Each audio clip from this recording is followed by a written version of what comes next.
అందరికీ నమస్కారం.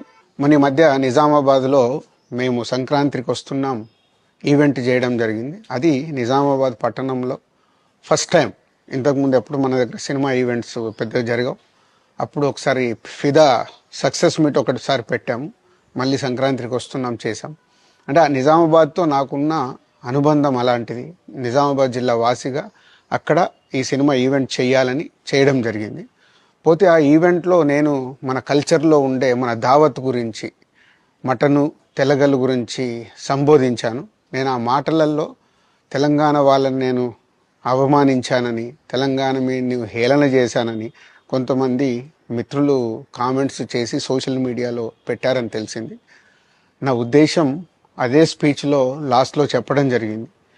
తెలంగాణ మన కల్చరు, మన దావత్తు నేను మిస్ అవుతున్నాను. సంక్రాంతికి 2 సినిమాలు రిలీజ్ అయ్యాక మన తెలంగాణ కల్చర్ దావత్ని నాకు చేసుకోవాలని ఉందని. సో మన కల్చర్ని అభిమానిస్తాను నేను. అదే అర్థం చేసుకోకుండా దాన్ని కొందరు సోషల్ మీడియాలో రాద్ధాంతం చేస్తున్నారని తెలిసింది.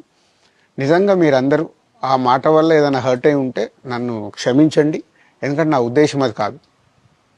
ఎందుకు చెప్తున్నానంటే, నేను నిజామాబాద్ జిల్లా బాన్సువాడలో ఫిదా అనే సినిమా షూటింగ్ చేసి ప్రపంచవ్యాప్తంగా ఆ ఫిదా సినిమా ఎంతో అప్లాజ్ వచ్చింది. భానుమతి క్యారెక్టర్